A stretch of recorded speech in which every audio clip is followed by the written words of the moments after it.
Welcome to the Mrs. R Relevant Daily Draft Podcast. I'm Jim. You probably know Owen, David, and Dale. They've been podcasting on Mondays all summer. It is great to see Heather. Heather, how are you today? I am excellent. I'm so excited. We are talking about football again. I am talking about football again, and I'm excited for it. So this is awesome. I've been looking forward to this. Yeah, we've had this one planned pretty much since the last draft ended. Yep. Dale, are you an Ohio State fan? I know you live in Ohio. Are you an Ohio State fan too? Yes, sir. I got the hat on. I had my national championship sweatshirt on, but it's just too damn hot in this garage for that. So I had to go back to the cutoff.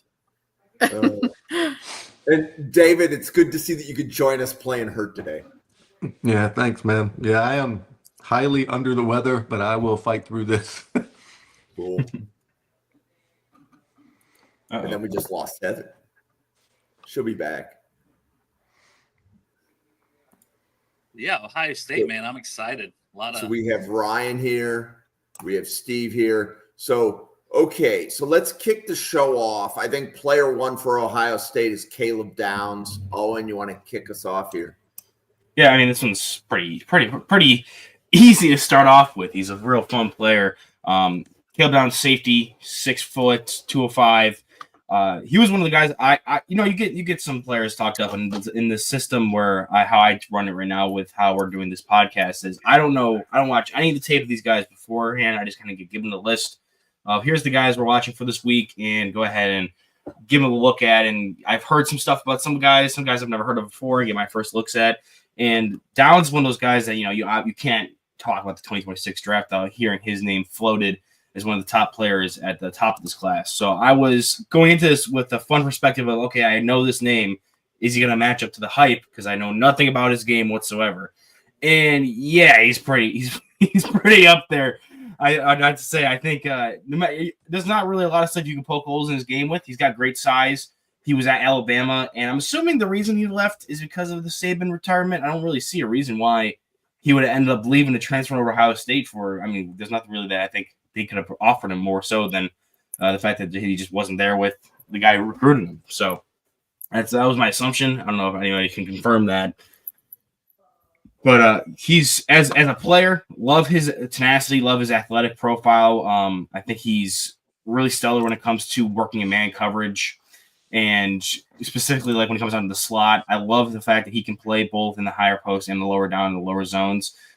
Really like his ability to anticipate the ball, attack, catch points, and just overall, like everything you're going to ask for a modern NFL safety, both between coming in and filling and being a guy who can play physical as well as a guy who can play in space and zone coverage and use athleticism to be a match coverage player against tight ends or smaller slots. I think he's able to do all of what you're going to want to ask him for. I think for me, going into this season, what I would really look for him to progress even more is as a true like center fielder, middle of the field safety, make a few more plays there. He's made plays as a low post safety. He's made plays as a slot corner. He's made plays as a split zone safety. I think for me, I just want to see 1 or 2 big splash plays when he's playing as that single high post to really solidify that he's a truly transcendent when it comes to where you can align him at, specifically as an athlete. Dale. Yeah, so he did transfer mainly because Saban left, to all my knowledge of the situation. But Ohio State was really high on his recruiting list before Alabama. So, they got right back in with him and got that done, which was obviously nice because he helped them win a national title. But, going into his true junior season was fantastic at Alabama, was an first-team All-American last year, 82 tackles, 2 interceptions, high football IQ. Everybody says he's a film junkie, and you can see that.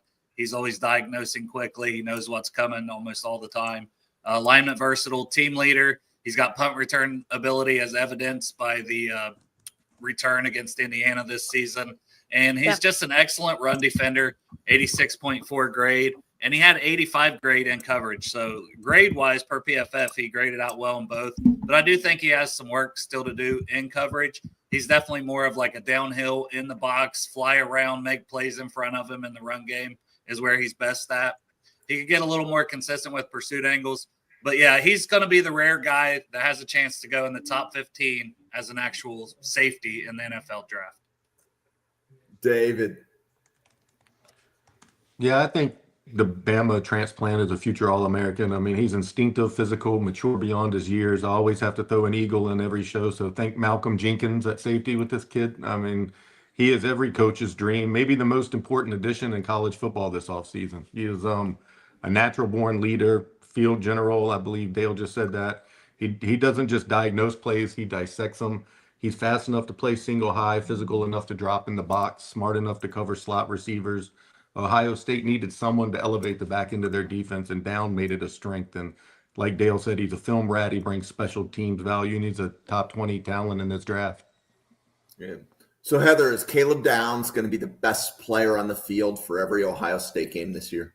Yeah, it's not even going to be close. I think that what Caleb Downs does exceptionally well, too, are his open field tackles. He just plays so well in space. And like Ethan had said, we don't talk enough about the special teams contribution. We forget about the punt return and kickoff returns. He just has such an exceptional high IQ, and he's a leader. So for a defense that's going to be young and have a lot of inexperience out there, you can't have a better leader. His IQ is off the charts. So I think that's where he's going to excel. He's going to mentor those kids, even though he's a kid himself. So, Heather, who is the next player that we are going to dissect? Let's switch over to offense. Let's go with, tell me your thoughts on Carnell Tate this year. So go ahead, Owen. Yeah, so Carnell Tate, another in the long line of receivers coming to Ohio State recently that are going to be going high in the NFL draft. Obviously, he's not like the dude on offense right now. Jeremiah Smith kind of took reins on that last year, but as a number 2 option, you can't do much worse. So Carnell Tate, bigger body guy, 6'3", 195, kind of on the leaner side. You know, I'd like to have him, especially at 6'3", a little bit over that 200 range, but we'll take what we can get with that. Because he does do a good job. He's a bit more smoother with route running than you'd expect from somebody who's more so long and leggy. I wouldn't call him like specifically like an explosive short area quickness guy, but he does have some stuff in his route running that you're not really expecting of a guy who's that big and that tall. So I did like that. And he is, unless I did say he wasn't really super explosive, but he does have some build-up speed there, able to get upfield and really push the ball on the field and be able to stretch it despite not being like, a true 4-4 guy there. So I do think he's a guy who can create explosive plays, had 19 explosive plays. For me, where I want to see him is he does the stuff that you want from a big receiver, or that doesn't come natural to big receivers. Like I said, smooth route runner, has some speed, but he only had 11 contested catch opportunities last season for Ohio State, and a lot of those were just from late balls coming to him and DBs making good plays to close on the ball and make contact there. It wasn't a lot of playing above the rim, making those contested catch, jump ball situations. So for me, if you want to see him progress higher than like Emeka Egbuka on my board was last year, where I had him like high second round grade, similar to where I have Tate right now. He's like in that second day 2, second or third round grade. I want to see him be able to utilize that size in the more traditional ways because he already has kind of the untraditional stuff in his toolkit. So I want him to be able to kind of play up to that size he has so far. Dale. Yeah, he's got really reliable hands. He only has a 5.5% drop rate for his entire career. He's a pretty good blocker on the outside. Maybe there's some things he could clean up there, but he's all effort as a blocker, which I love to see for a wide receiver. And 700 yards is basically the third option behind Jeremiah Smith, and Newt's favorite player, Emeka Egbuka, had to get that mention in for Newt. And you said it, Owen, smooth route runner. I had that in my notes as well. The contested catches, like you said, maybe not a lot above the rim, but he has been 60% in those opportunities. And I also wouldn't call him the most explosive athlete. I don't think he's got great long speed. That's a question I have. I don't know exactly what he'll run when that time comes, but he's just a smooth player with good hands, very reliable, that I think in the NFL will be a high-end number 2 receiver, and those are pretty valuable. As a Bengals fan, we have T. Higgins. That's technically our number 2. I don't mind that. So I think Carnell Tate is the next guy for the Buckeyes to be a first-round pick coming out of there. David. Yeah, he's crisp off the line, great body control. He exudes confidence, and he'll be a wide receiver 2 in a wide receiver room that just breeds pro receivers. The ball seems to find him in big moments. He has soft hands, sharp routes, a knack for making difficult plays look pretty routine. He's quite polished beyond his years. He doesn't waste any steps. He has a really quiet demeanor, but his game speaks pretty loudly for him. I think if you're looking for a prospect who could be a wide receiver one in the making, it's him. Yeah, he creates really good space and he's a good deep ball tracker. I think this year he's going to benefit from Jeremiah Smith being a sophomore. So we have defensive schemes are going to have the benefit of having a whole year of Jeremiah Smith. So he's going to get double teamed. So I think that's going to leave Tate. He's going to feast a little bit. I think this is going to be a breakout year for him just because Smith is so good. So he's going to be number one corner every single game.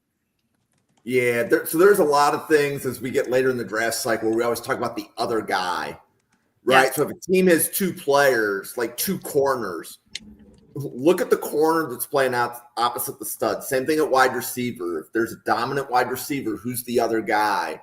Because they do tend to get drafted when there's two of a position that are available. But Heather, where are we going to go next? Well, you know what? Let's piggyback off of that because I think another person that Tate is going to benefit from with the addition is Max Clare. I think adding him to the roster is really going to benefit.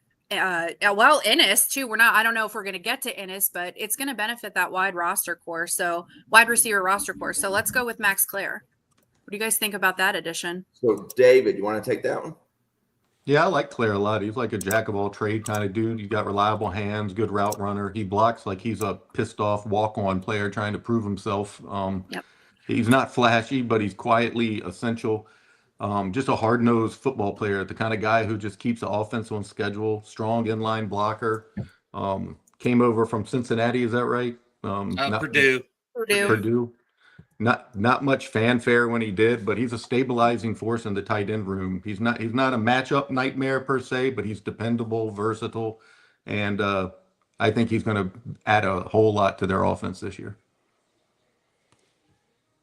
Yeah, and he's going into his redshirt junior season. He's a guy who had 51 catches, 685 yards, and 4 touchdowns as a tight end in a Purdue offense that wasn't very good. Yep.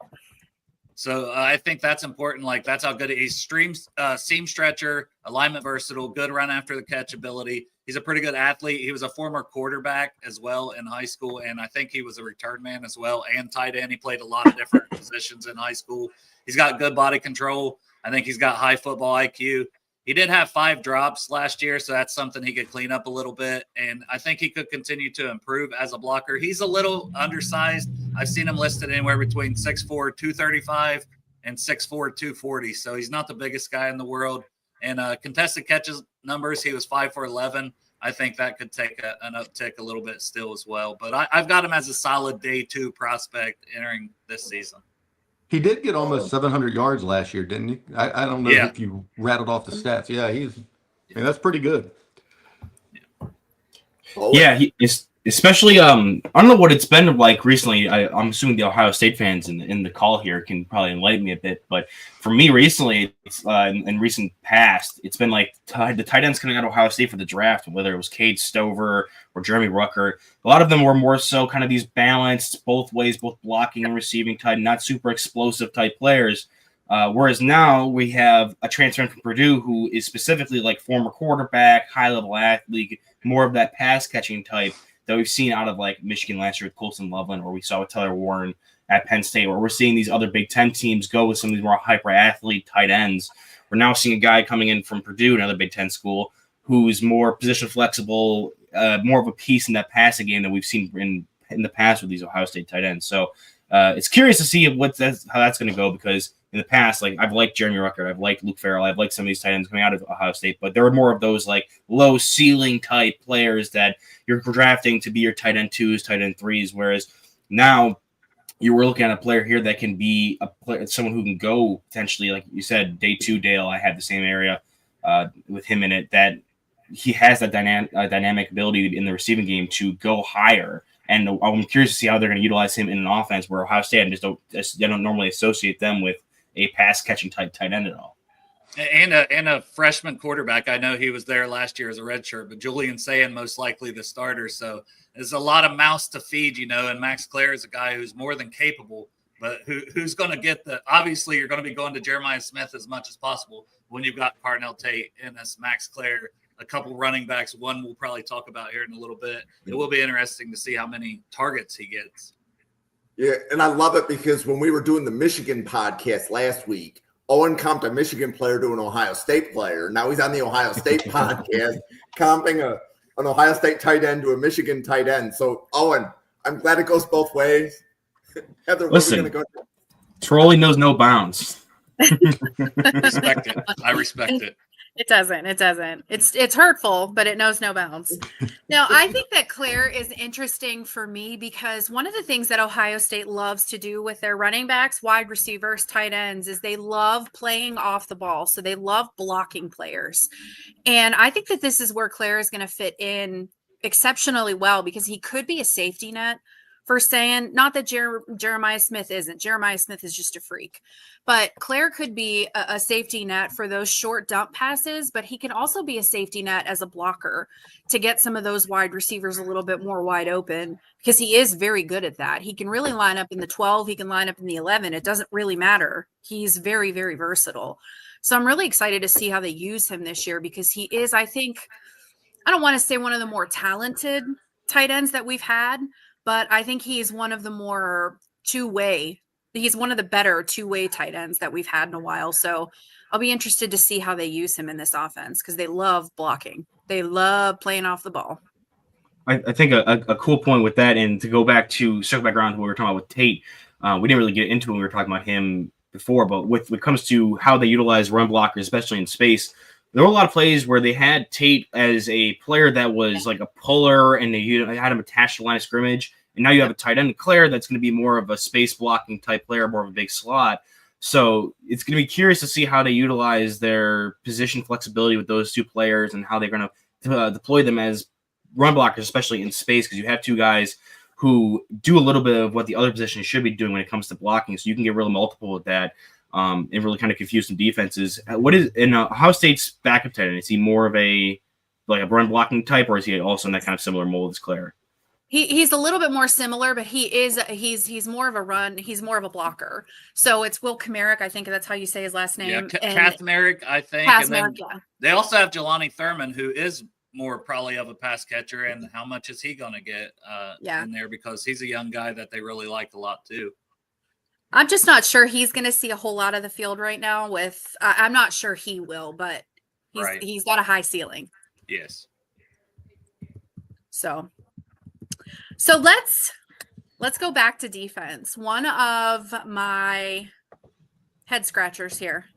Tell me what you guys think about Davison Igbinosun. And if anybody follows me on X, I rage tweet about him and I love tweet about him because he's either going to get you he's going to get a great pass breakup or he's going to get 700 penalty yards and pass interferences. So tell me where you guys are with Davison Igbinosun, with Iggy. Dale, go ahead. Yeah, I'll start this one. So 6'2", 193. You love the length, you love the size, and he's very physical, but he's overly physical. I put beyond frustrating at times in my notes, and as a Buckeye fan, it's very frustrating.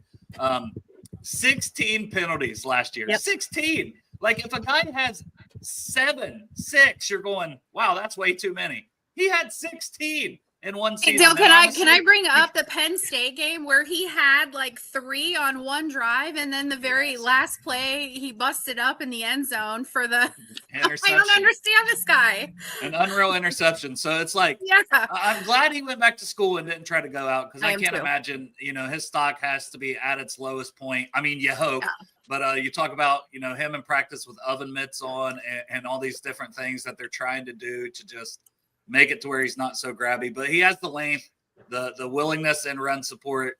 And he's pretty sticky in coverage, but he's just so handsy right now that he could end up anywhere as like a day 2 guy if he can keep his hands off and just stick to his natural ability and be comfortable. Like, hey, you're in a good spot. You don't need to grab this guy because a lot of times he's there in coverage, but he just chooses to grab and get overly physical.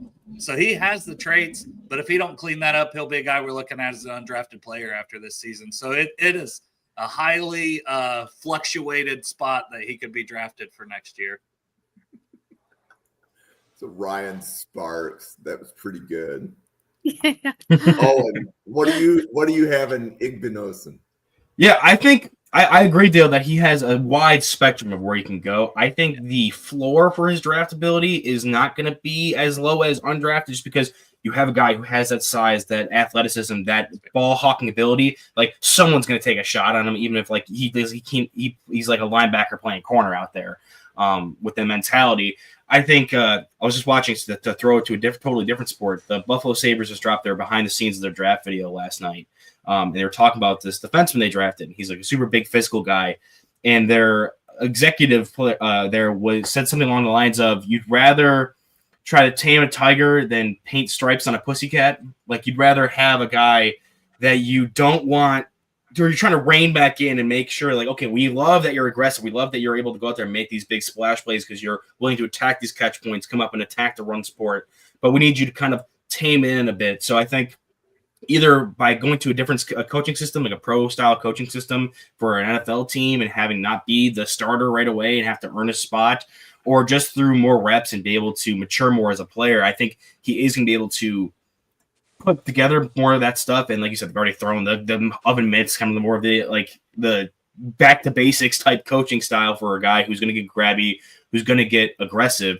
But again, like I'd love to have that as opposed to someone who isn't going to attack those catch points, who isn't going to come up and fill the run in. And I'm trying to like pull that out of them, especially when they have the size and athleticism that Igbinosun has. Yeah, you can't teach physicality. You can't teach it. Yeah. So shameless plug, we're doing a sleeper podcast on Friday night, and Igbinosun is one of Hank's sleepers. So thanks for the teaser, Hank. Dave. Yeah, I mean, everybody's mentioned it. The swagger is real. The guy loves a challenge. He chirps all day. He usually backs it up. He's an old school, corner with new school length and size. He plays physical at the line.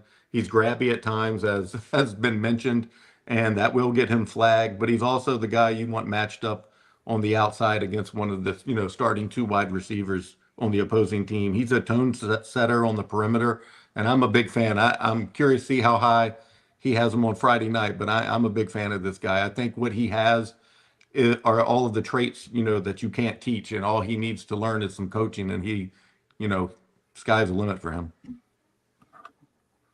I feel like he starts to get grabby when he gets in man coverage, because that's where he fails. That's where he doesn't fail. That's where he's a little bit less good.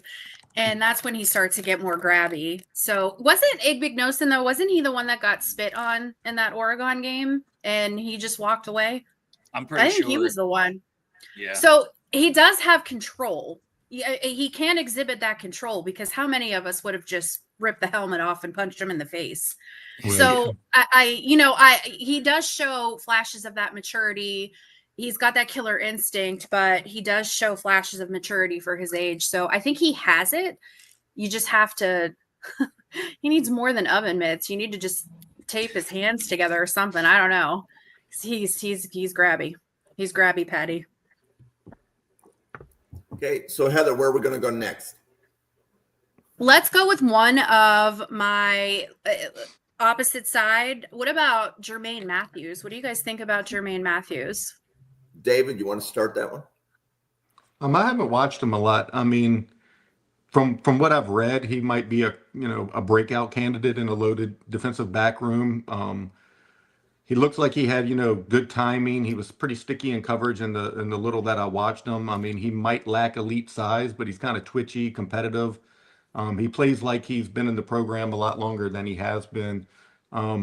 I wrote down that he could quietly emerge as the Buckeyes' best pure cover corner by season's end, but that's yet to be seen. That's to be determined. But yeah, he has a lot of good traits, but you just gotta, natural cover man, great feet, but you got to see it on the field. Dale. Yeah, 5'11", 189. So I mean, a little smaller, but nothing too crazy there. A junior, going into his true junior season, but he was getting reps and getting some spot starts even as a true freshman. So that just shows like the potential and how much upside they've seen in this kid. So he's played a lot of snaps and a lot of special team snaps and really has shown out on special teams, which you like to see before a guy, becomes a full-time starter on offense.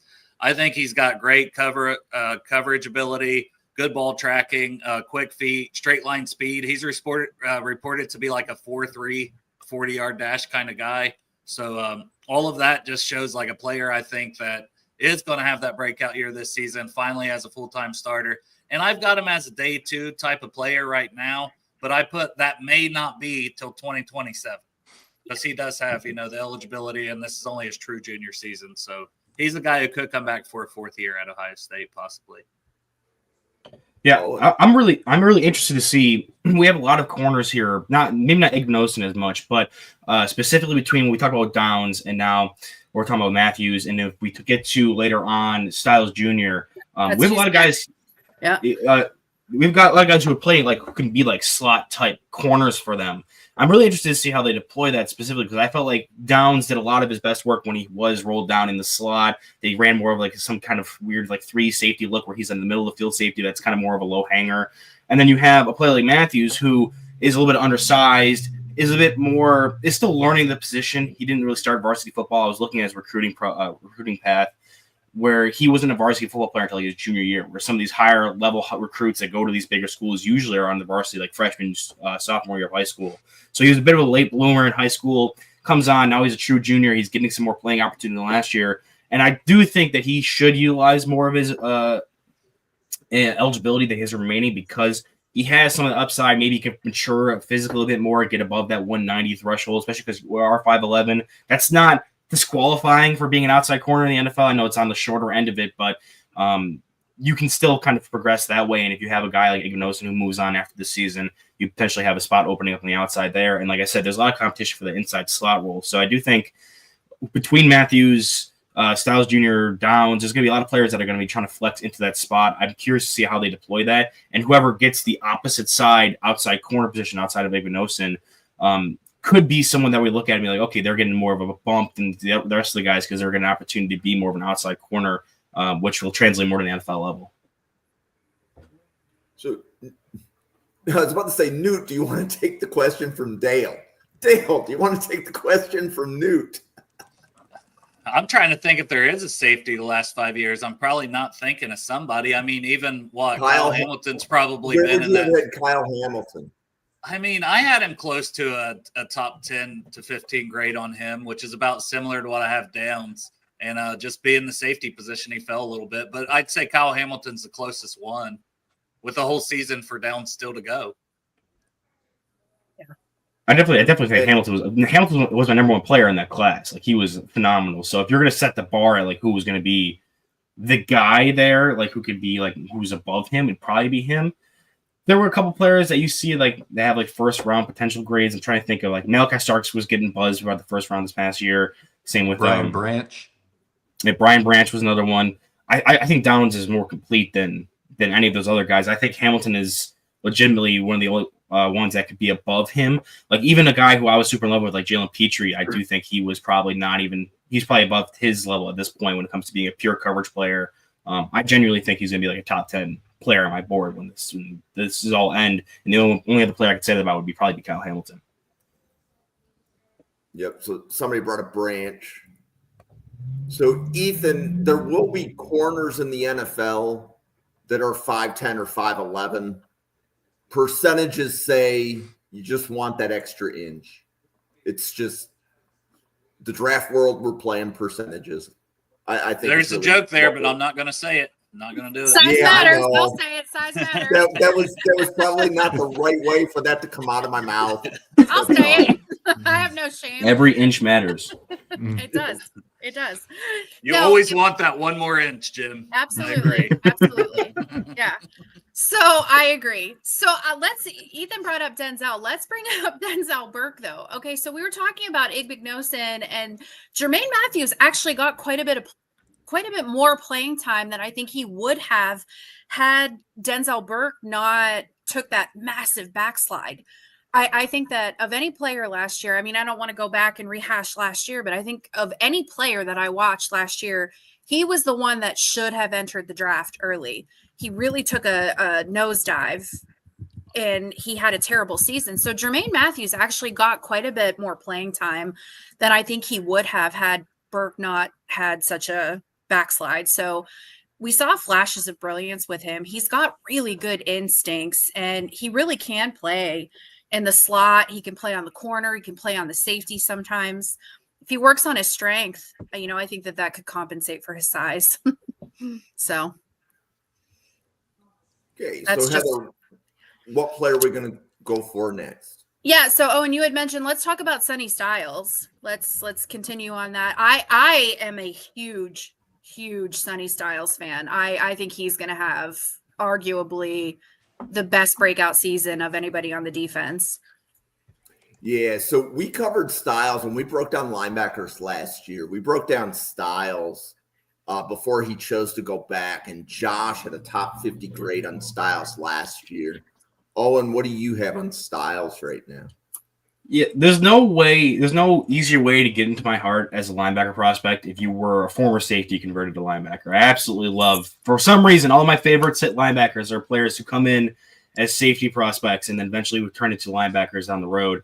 And you have a player here who you're like, oh, he's a former safety. He's 6'4", 235 listed here. Yep. And he made Bruce Feldman's freak list. He's a guy who has the size, has some of the background and coverage instincts. You see that with some of the grades, like against Texas in the College World Playoffs last year. His pass coverage grade was a 92.5 by PFF. Now, PFF's coverage metrics with linebackers can be a bit shoddy here or there. It's a lot of negative plays over the positives, but a lot of times it comes down to how they're doing, how many big splash plays they can make, and what they're really doing responsibility wise. Especially they weigh man coverage a lot heavier in that specifically as well. And you have a guy who's as athletic as Styles is, who's 6'4", 235, can move way better than a guy that size can move. Like I think back to maybe a Tremaine Edmonds type player who he was probably a bit bigger, but I think Styles does have the step on him in athleticism. So you have a guy who has that background in playing more of in a space position, and he has the size to match when it comes down to moving into more of a box role.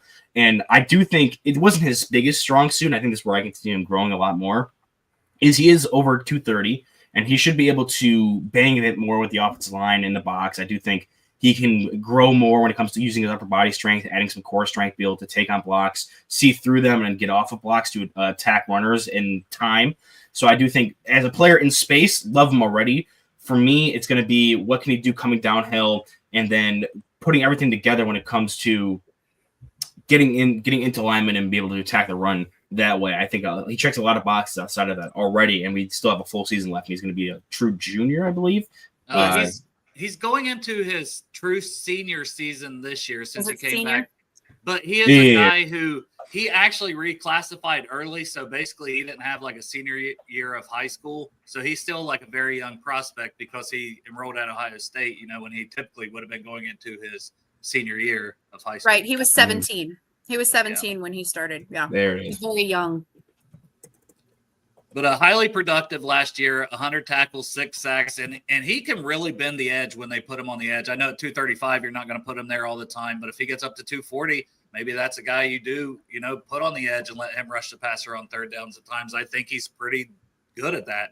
And I think he's a bit inconsistent in coverage, but I think he's athletic enough that he's going to continue improving there as he just gets more comfortable doing it from the linebacker position instead of being a safety. Excellent pursuit speed, good length. Second season as a full-time starter at linebacker after being a safety. So I expect him to take another jump. And that's right where I have him is where you said, I believe it was Josh, had him last year. I've got him as a top 50 guy right now. And I think, there's a world where if he has another good season and takes another leap as an overall linebacker that he sneaks into maybe late first round territory. Buffalo Bills pick 32 right there. There you go. Write it all down. Pick 30 because the Bengals have to win. David, Sonny Styles. Yeah, I'm a big fan. He's kind of built like a linebacker, moves like a safety, and he processes everything on the field like he's a coach's son. He's like a positionless chess piece, in my opinion, if OSU doesn't overthink it, just lets him go with his usage. He has rare athletic gifts. One week he was covering tight ends. Next week he's blitzing off the edge. Sometimes he's doing both in the same game. The key for him in 2025, in my opinion, is clarity. Because when he's in rhythm, he appears to be the most impactful defender on the field. The best version of Styles might be as a hybrid. Just let him play fast and violent and do his thing, man. Okay, Heather. He has did you guys know he runs a 4.40. He's got a 39-inch vertical and a broad jump of 11 feet. The guy is just a freak. Like, I love him. I think his ceiling, that's what I think that me saying that he's got the potential to have the biggest breakout season, he's already good, but I think that we can see him take that leap to elite. He's of all the players that we talk about, he's the most intriguing for me because he's got the highest ceiling. We already know what Caleb Downs can do. The guy is going to do what the guy does. I think Sonny Styles is going to be the one where he can really show out. So I'm excited to see him. And, maybe the Browns will be mediocre and pick him up. I don't know. Pair him with Schlesinger? That'd be insane. No, I'm saying maybe they'll be mediocre. Like, that's all I want is just mediocre. I just don't want to be bad. Let's just be mediocre. So I like Sonny though. I am very, very excited and intrigued to see him this year. So let's move it to some offensive line. What about Kenyatta Jackson? Oh, I'm sorry. He's a defensive tackle, isn't he? That's not who I wanted to talk about. I wanted to talk about the guy that nobody can pronounce.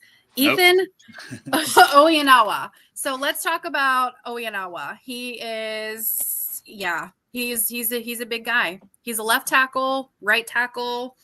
Where do you guys see him playing, and where do you see him landing? David, you want to kick this one off? He's kind of raw. He's got a big frame, long arms. He moves a little better than you think he does. I think he probably needs more time, a little more seasoning. But he has a lot of prototype, traits. He's not somebody I really watched a whole lot of, but he was impressive in the little bit that I watched. But he just seems very raw to me. I think some other people on here probably watched a lot more of him than I did. But I'm a fan, but I need to see more from him again as well. It's just not somebody who stood out to me when I was watching the tapes as a whole. Dale. Yeah, Ethan, the big O. I'm just going to call him the big O because he's 6'6", 345, entering his redshirt senior season, transfer from Rice. Mauler in the run game, obviously at that size. He moves pretty well for a guy that size, but I imagine the Buckeyes probably want him to be 10 pounds lighter when the season starts. And I imagine with Mickey Mariota, he is probably already in the process of doing that. But he's got a finishing mentality. As you mentioned, he's played both left and right tackle. He took a big step forward in pass protection last year for Rice.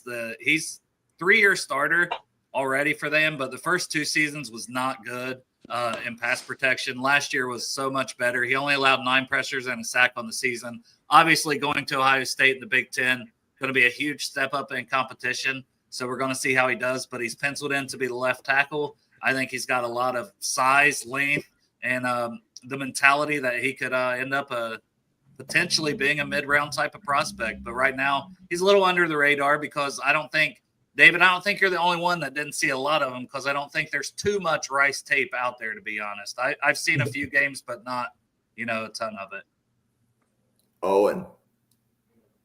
Yeah, so I watched a good bit of him right before we got on here just because he was a name that kind of stood out to me, especially because he was a transfer from Rice to Ohio State, and just the size kind of popped out to me. I just was also reading an article from 247 saying that, from I think it was April, May, he was already down 30 pounds, from when he was playing it last year.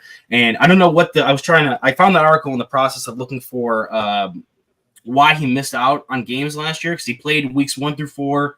Weeks 9 through 11, and then week 13 to 14. So I'm not sure if it was an injury situation with him. I'm assuming it was, and you don't really want that from a guy that size. But he definitely, like Dale was saying, took a massive leap. I also threw in a game from his 2023 tape at Rice where he was, and PFF here has some different metrics that they have.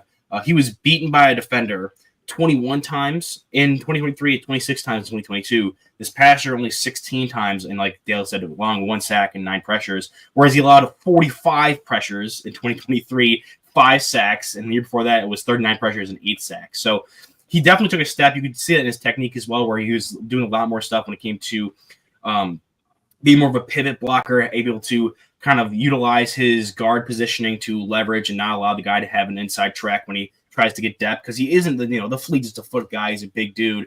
I think he projects better as like a right tackle prospect, similar to what we saw with like DeJuan Jones as Ohio State, who I was a big fan of when he was coming out. Be able to put him in a position where he's not having to go against the more athletic pass rushers, which I mean, even in the NFL, this modern NFL, you're going to have a lot of athletic guys on both sides. But I do think he's capable of holding his own to a slight bit, but I don't think that's his strength.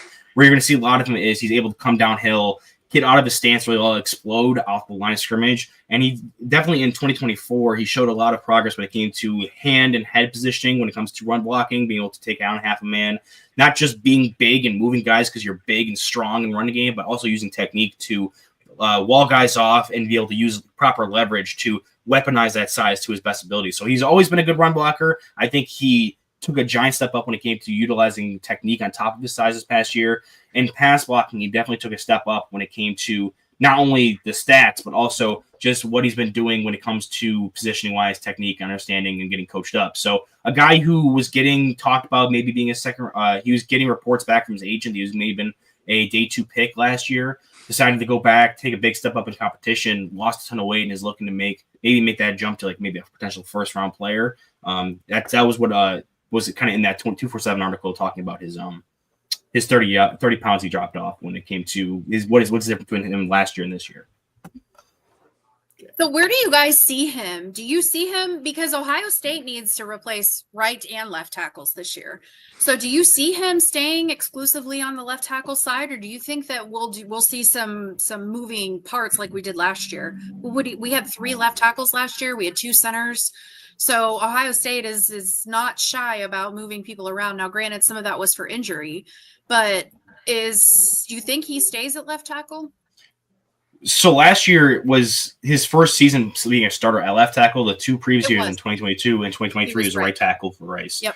So I do think it's not going to be an issue of him switching sides because he hasn't been comfortable there. I don't know how much the switch impacted how good he was as a pass protector from going from the right side to the left side. I think it may be just more so him just being more comfortable. So I think personally, when projecting him for a pro idea of scouting wise, you'd want to be more maybe a right tackle type prospect in college as well. He's already shown he can play on the left side, so put him more comfortably, let him dominate at higher level competition. But I guess it depends who your options are for the other side, because it really comes down to what you want to run. And kind of going back to what we talked about with the tight ends, you're going to be running more multiple tight end sets where you're trying to run the ball in their throat. Maybe have him be a left tackle position and maybe have a bigger guy at right tackle if you have one in the backups or when you're recruiting pipeline. But I think you'd be comfortable either way. I probably would want him to right tackle, though. Yeah, that's what I was thinking. And he does remind me of a DeJuan Jones, but there's just, with big guys like that, there's such an injury risk, because even DeJuan Jones got hurt, when he played for the Browns. Yep. So they're just... Jerry Ostrowski says, if you have a lot of tissue, you're going to have a tissue injury. And they right? do. If you're he said big they're muscular trees. People get hurt a lot. Yeah, it's they're just, trees. Right? You have tissue, it's going to get hurt. So he's going to be fun to watch, because I haven't seen a lot of him. You don't see a lot of televised games with Rice. So I'm, and the O-line isn't as sexy to talk about. So you just don't see that a lot. So let's see. Where are we going to go next, Heather? So we are going to go to Kenyatta. Let's go to Kenyatta Jackson. So Owen, go ahead. Yeah, a guy super intriguing with size. That was what he pops out to immediately. And we talked about this kind of similar with some of the other players in the past, where you're looking at a guy who you have that size 6'6", 260 plus, is going to be a player that you're interested to see where he lines up for the OSU front, especially after all D-line, and we'll talk about probably a couple other of the D-line prospects, because they lost all 4 of the starters between Sawyer, JTT, and the 2D tackles. So we have a bunch of guys stepping into roles this year where they had limited snaps last year. I mean, Kenyatta had a more significant role than some of the other guys who may be stepping into more prominent roles this year. So he's not a super unknown. But for having to come in and be going from a player who is at that size and is getting rotational snaps and being able to play with his hand to play harder, be more of a strong, upfront presence when it comes to either defending the run, holding his anchor, or rushing with some power there, has the size and length. I'd like to see him put it all together, really, when it comes to having more of a complete pass rush set and not just playing with utilizing his size a lot. I think moving into our starting role is going to be challenged with a lot more of that kind of pressure there. But I'm curious to see how he's deployed, because if with the loss of also the D tackles for Ohio State, are they going to be able to have him kick inside sometimes? There's some movement you can have with him with a guy with that size and his ability he's shown so far to this point. So he's somebody that I like to project as being maybe more of a big style edge. They've shown that like with JTT, he wasn't particularly small. He was another guy who was like big power, lengthy type of edge rusher. But are they going to want to stay with that archetype? Is Kenyatta going to be someone who can specifically fill that same hole as JTT, or is he going to be a different enough player that they're going to want to maybe utilize him in a different way? I think for his size, so he's going into his redshirt junior season. First off, I just respect the fact that he stayed at Ohio State this long, because he is a very highly regarded recruit, and he's weighted behind JTT. He's weighted behind Jack Sawyer, and now he's going to get his opportunity to be a starter by all accounts. I think he's definitely got one of those jobs. And then whether it's Caden Curry or Bo Atkinson or whoever else wins the other one, I think we're going to see a lot of Kenyatta Jackson, and he's got the size. He's got, I think, surprising bend for a guy with that size. Like, he's a really good athlete, really long, pretty powerful. I think he's got the best chance to be a breakout player for this team. One that's probably a little more off the radar, but he's flashed a lot. Last year, he had a 33.3% missed tackle rate, so it's something you got to clean up, especially at his size and with that length. It's just something you really shouldn't see. And he only has 4 career sacks, but a lot of that is limited snaps and opportunity. So I do fully expect this as a guy that will take a big jump. But if he needs it, he does have another year eligibility on top of this one coming up. David. Yeah, I think he has some flashy tools. He has shown some pass rushing traits. He's long, explosive, bendy.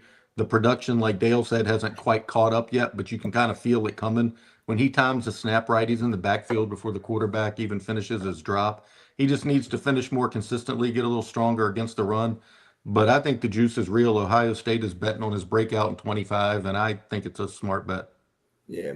So I went to the draft professors and I said, I want a list of 8 defensive linemen where you have them graded high, but there's not a lot of film to back them up. Kenyatta Jackson was one of the 8 that Sam Teets listed, and those are the first 8 that Owen and Newt will be doing scouting reports on. Right? Where whatever we're doing in summer scouting, we're saying, wow, these guys are really high, but there's really not a lot of film. So that's one of the, let's say, characteristics or inside of our group chat that we're discussing about is which players at positions are projections over film grades. But also, I figured out how to say Ethan's last name. It's Oni Anwa. I figured that out all by myself and not from Bill Sparks in the chat. Love it. Neil, you're very smart. Yeah, you're an Ohio State fan. Oh, Yeah. there we go. Bill, thanks for stopping by. The Copying off me. Okay. Heather, where are we going to go next for Ohio State? Okay, so let's go with one of I'm going to throw, I don't know, maybe I'm going to throw a bone or throw a curveball at you here. CJ Hicks. I am a big CJ Hicks fan. I think he's got a very high ceiling, but he's been buried on the depth at Ohio State. So what do you guys think about CJ Hicks this year? Owen. Yeah, so we all talk about how, Sykes is the number 1 guy. I think Simon was one of the linebackers last year that came out. So there's going to be an opportunity for him to step in. They have a lot of size in this Ohio State linebacker room, especially with like Hicks. It's 6'3", 233. And we talk about Sykes being 6'4", 235. A guy who got very limited reps, especially when he got towards the later season. Like he started in the Akron game, he had 33 snaps that game, or not started, but it was a more of a rotational piece there. And after that, it was 16, 15, 18. And then we get down to the single digits for most of the games outside of Northwestern, Purdue, especially down to like the college football playoffs. He was only doing one snap a game. So, sorry, Styles, not Sykes. But yeah. But Owen, did you see though that Hicks is moving to edge? He's moving from linebacker to edge. They're working with him on switching positions. That is definitely interesting because I think that's where one of the things with Hicks for me was his ability to play in space and be able to get kind of linemen coming into his frame specifically more so than him being on the attacking side. I felt that was a bit different. We talked a bit about that last week. Again, I'm going to invoke a Michigan player on the podcast talking about Ohio State. Go for it. The linebacker, I think, is was it Stewart was the linebacker they were talking about? Josiah Was it Stewart. Barham? Was it Barham? Or it was Barham. Sorry, Stewart was last year. Barham is another player similar to where Michigan has him as he was an off-line linebacker last year. They're looking to move him more towards the edge because you have these kind of style of players that they are good when it comes to attacking downhill and being able to shoot gaps and be more of play up to their size, but aren't the best when it comes to accepting blocks on taking them on, getting off with time. So moving these players more towards the line of scrimmage, I think, would benefit them especially. So I think with that move, he may have some more upward trajectory when it comes to projecting him as a more draftable NFL prospect. Dale, how about you and CJ Hicks? I don't have a lot on him. I mean, I know he is supposed to switch to defensive line, but that they talked about that before they got Bo Atkinson in the transfer portal from North Carolina. So I don't know if maybe they're going to kind of play around with him at both linebacker and edge and just see. But he was, I believe he was a 5-star recruit, and he just never really lived up to it. And one of those players that we just kept expecting year after year, like, hey, this guy's going to make the leap. Hey, this guy's going to be a starter. And just kept, not winning the job and not kind of taking that leap as expected. But, if he does switch to edge, he's a guy with a lot of natural talent, and maybe he can end up as a DPR prospect for the next level. Yeah, so Dale, that leads me to one of my favorite Marv Levy quotes. All potential does is get coaches fired. Yeah. David, what do you have on CJ Hicks? Yeah, he's really toolsy. He has all the traits in the world. He's long, fast, explosive, and he's kind of like Dale said, everybody's waiting on the breakout that everybody's predicted for him since high school. And this might finally be the year all the stars align for him, especially if OSU is going to use him more to get after the quarterback, playing on the edge. I think that move is going to benefit him. And like Owen said, that's the kind of transition that normally gets people drafted higher in the NFL as well. So I like that for him. I like it for the school also. So I think that's one of the more interesting prospects to watch if you're into that kind of thing, this season for OSU. Yeah. So I think it's going to be interesting to see the growth and if he's able, like, how high is his football IQ? Because you can't just switch positions that you've played your whole life and expect that you're going to be a master at it. They did say, though, that Larry Johnson said that he is exceeding all expectations right now in learning this position, but he is very versatile. He's very, very athletic, and he's fast. He closes well. So I think if someone can do it, I think it's going to be him. I just think that part of his potential that he hasn't lived up to is he has been buried by depth. He's had so many players ahead of him that have gone into the NFL. So I think that if he's hungry enough and if he takes advantage of the opportunity he has right now, he could have a very, very high ceiling, and he could make himself very attractive in the draft. So let's pause for a quick commercial.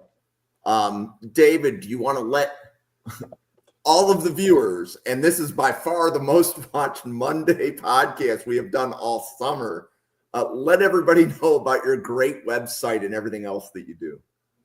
All right, thanks. Yeah, I cover the Eagles for Philly Sports Network, Metro Philadelphia. I have a website, Philly Cover Corner. It sounds like it's Eagle-centric, and somewhat is, but if you go to the top and click Analytics, it has information on all 32 teams, all of the traits, past history from, GM tendencies, etc. So if you're into those types of analytics, go check it out. Dale. Yeah, at Bengals Bruce on Twitter. That's it. I had other stuff, Project Game Day, this and that, but yeah, you can find me or don't. It don't matter. Owen. Yeah, so I also on Twitter over at Weekly Huddle. I also have a YouTube channel, Weekly Huddle, where you can see a couple different draft wrestlers appear on. I know this week I just got done posting a 2026 mock draft with Bill Sparks, who's in the chat right now, as well as I'm posting Newt Weston's top 10 players in his summer scouting by position. His D tackles are going to be coming out shortly. I know Dale, Newt's been hopping on with you to do kind of full-length podcasts, discussing them, breaking them down, so you can get those a little earlier where you just want to see Newt's listings, and you can go over to the Bengals Brews and see him and Dale chop it up about their player listings there. But I also have a couple other projects on that channel. Go ahead, Dale. Well, I was going to say next, I don't want to forget Bill. We did a show yesterday, and it was 4 hours long. So you're right, Bill. Yeah, check that out on the Bengals Brews. Sorry, Owen. Sorry. That's all right. I was just, yeah, I got a bunch of coverage when it comes to NFL and NFL draft stuff over on the Weekly YouTube channel. You can catch a lot of the other draft presses over there, as well as here. I'm here on Mondays and Wednesdays breaking down, doing these pre-summer scouting type college previews with Jim. And then when the fall ends, we're going to keep on going. Draft Fest never ends. Newt and I are hopping on doing the D lineman, and we'll see how many we can get through this year, because I know you already have us teed up for having 8 guys a week on between edges and D tackles. So I'm excited to see how many we can actually crush through this year, Jim, with what you got us going through. Heather. So you can find me, Sam. I'm Love Buckeyes on X, Twitter, whatever you want to call it. I do a podcast. Ethan has piped up, and I do a podcast with him. I'm not going to give you, it's the best doggone podcast in the land. We do mostly Cleveland stuff. And then I am going to start with Newt as well.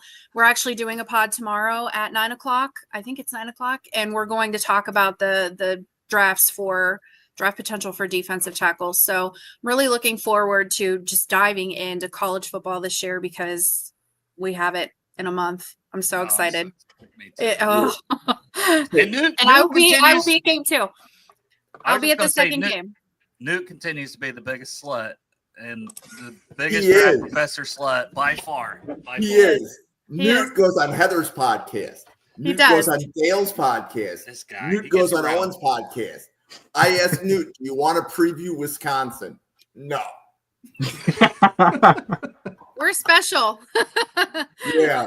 So you can follow Draft Professor at NFL Draft Fanatic, no I in Fanatic.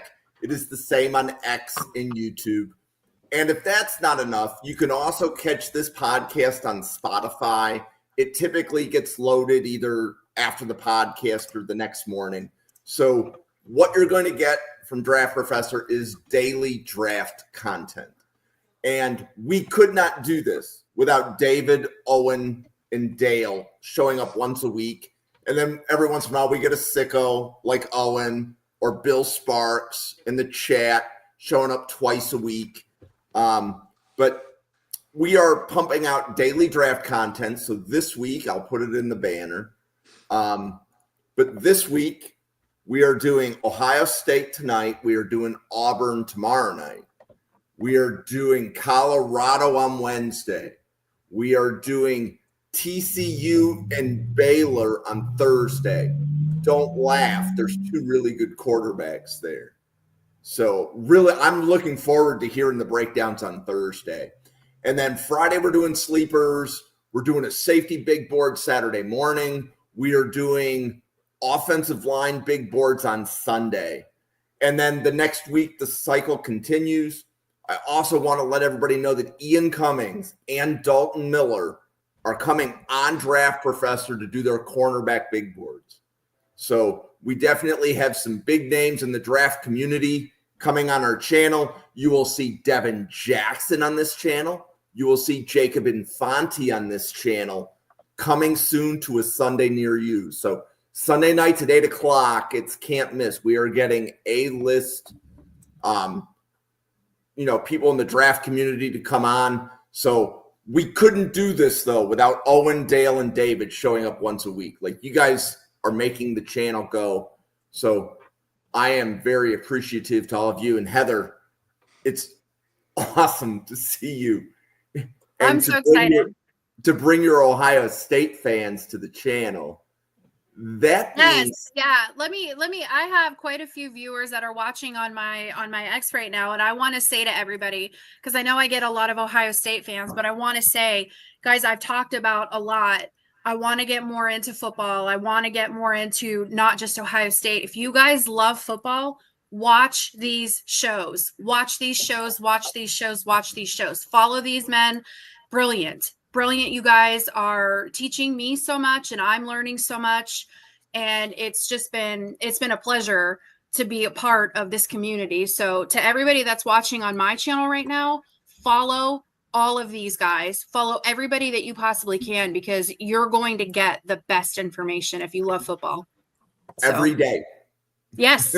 Yeah. every day. And you can watch the replays if you don't have the time to watch it live. I'm telling you, I cannot overstate enough like how awesome you guys are. So thank you for letting me be a part of this. You can even go to Spotify and listen to it on your drive into work. On the treadmill. Like, on the treadmill. Because Dale could so the true story about Spotify, Dale called me one night. It was a Friday night. And that 3-hour conversation was like, Jim, you have to get your podcast on Spotify. So you got to do it in podcast form, man. I love consuming content that way a lot of times. I just put one on before I'm going to bed. My wife hates it, but I love it. So that's all that matters. You absorb it. Yeah. So, David, was there any player on the list for this podcast when you watched, you graded them high, but we haven't talked about them yet? I think we hit on everybody who I had in my top 8. I mean, there's still a few guys. I mean, God, I'll butcher this guy's name. His last name's Malone. Is he the baseball player? Yes.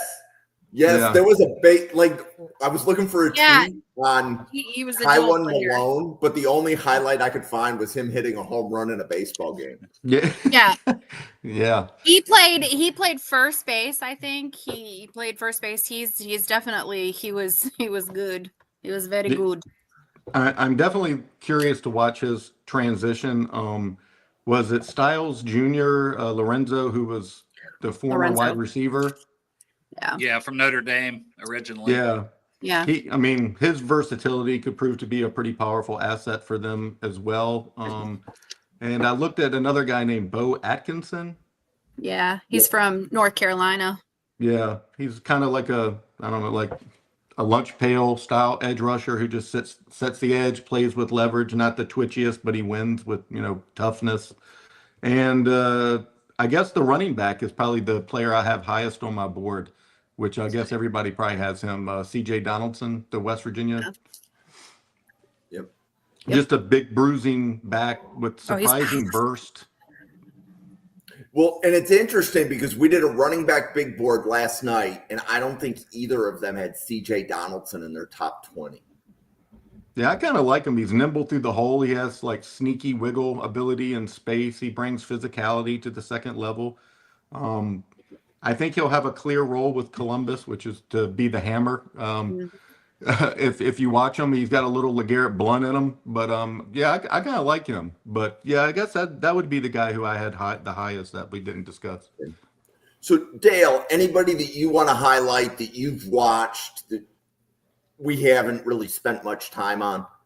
Yeah, Donaldson was the highest one for me, transferring from West Virginia, 6'2", 238. He's already had 2,000 rushing yards and 30 touchdowns in his career. So he's just got a knack for the end zone, big, powerful, short yardage type of guy. You're not going to get a lot of wiggle, elusiveness, any of that stuff.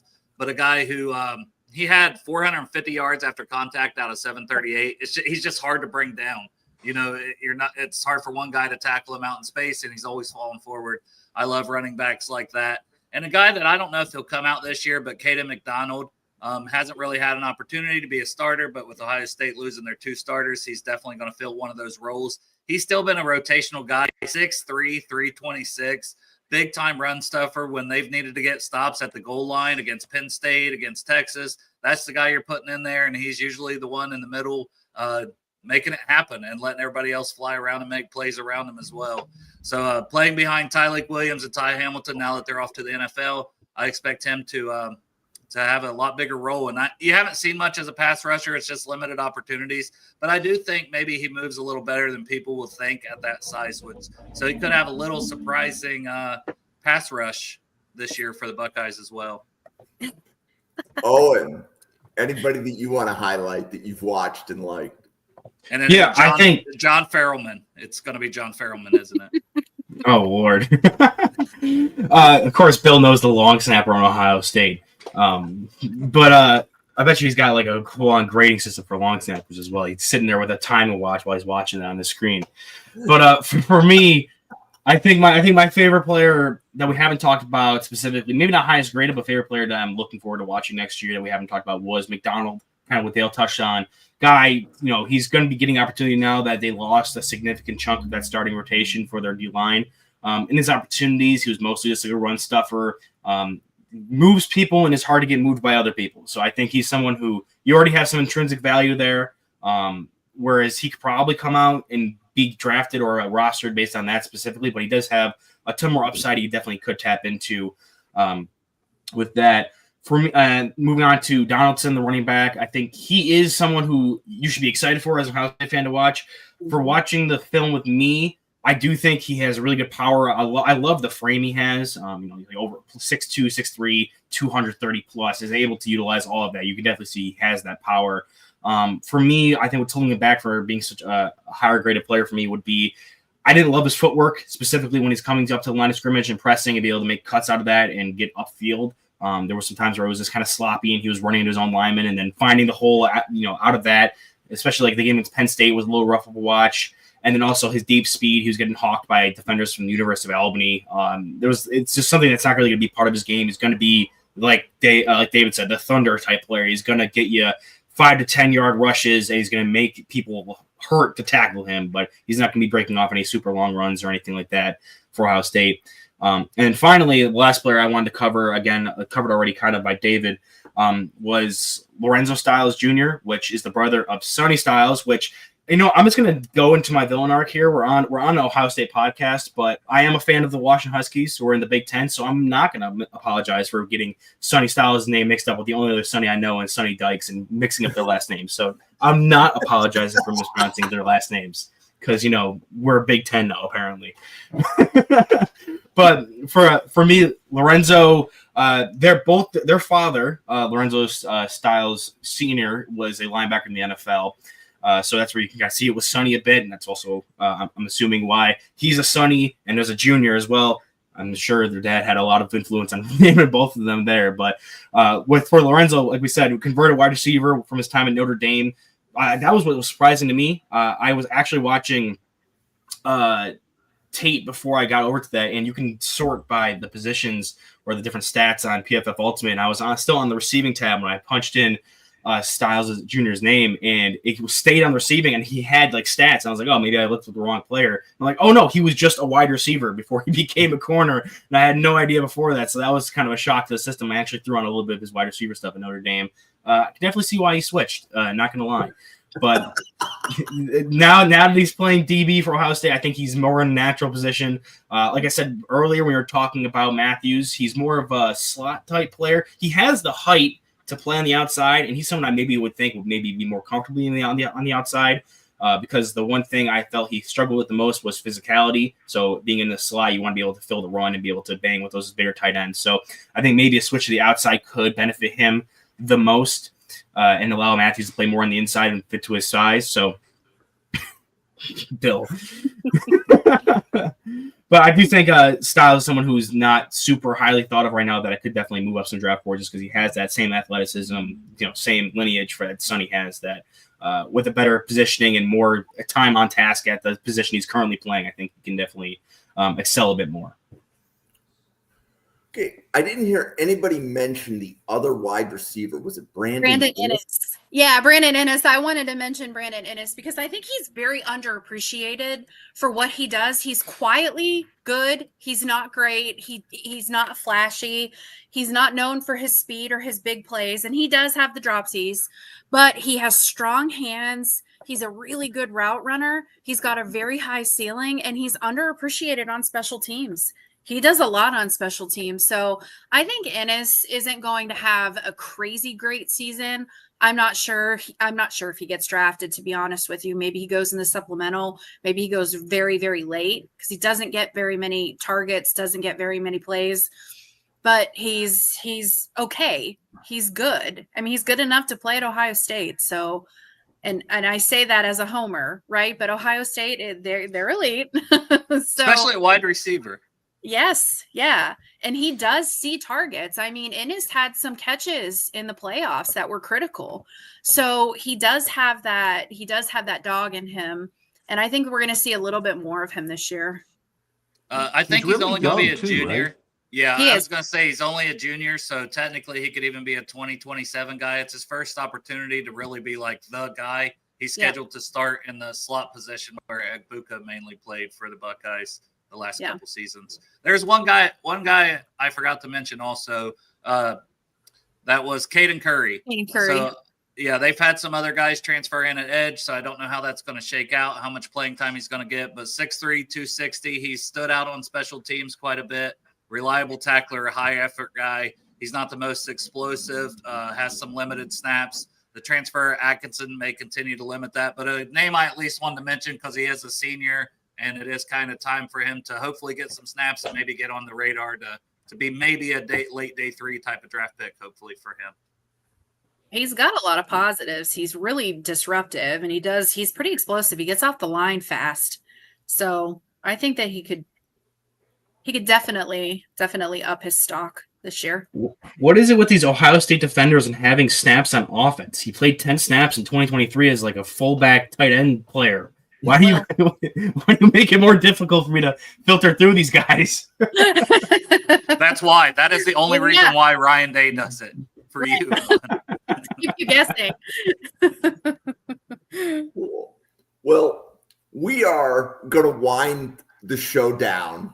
It has been really good. So for everybody watching, please go to YouTube and hit that subscribe, hit that like, please, and thank you from the 85 podcasters at the Draft Professor.